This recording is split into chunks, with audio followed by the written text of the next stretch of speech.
আসসালামু আলাইকুম, কেমন আছেন সবাই? আজকে নতুন আরেকটি ভিডিওতে দেখাবো আমাদের বাড়ির আশেপাশে। ওই দিন পুরা সম্পূর্ণ ওইদিকে দেখাতে পারি নাই, তো এই জন্য আজকে আবার এই ভিডিওটা কন্টিনিউ করতেছি। এদিক দিয়ে আমি যাব সামনে, আমাদের দাদা দাদি যারা আছে তাদের দেখাবো, তাদের কবরস্থানটা ওই দিক দিয়ে ঘুরে তারপর আবার এদিক দিয়ে বাড়ির এদিক চলে আসব। তো আপনারা পুরো ভিডিওটা সাথেই থাকুন এবং দেখতে থাকুন।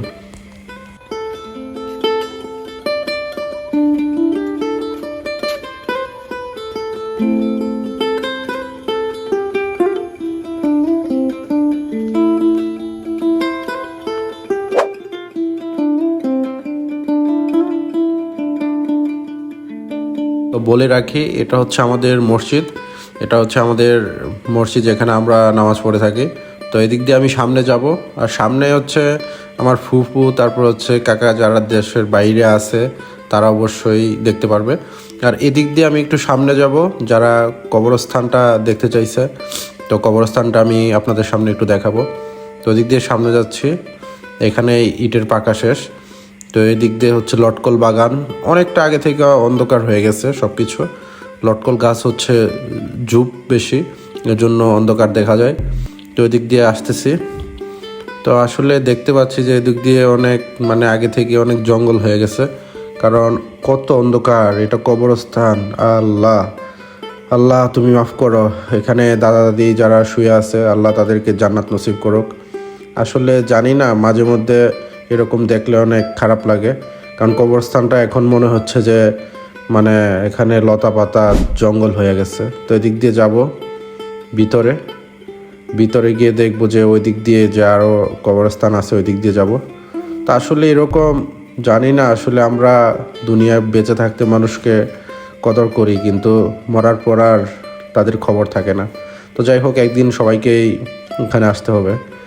তো দেখুন, এটাই হচ্ছে আমাদের পারিবারিক কবরস্থান, আর এদিকটা খুব একটু আগে থেকে এরকম পরিষ্কার দেখা যাচ্ছে। তো যাই হোক, এখন আমি একটু সামনের দিকে চলে যাব, আর ভিডিওটা সাথেই থাকুন, দেখতে থাকুন।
তো যাই হোক, ভিডিওটা আর বড় করব না, কারণ অনেক লম্বা হয়ে গেছে ভিডিওটা।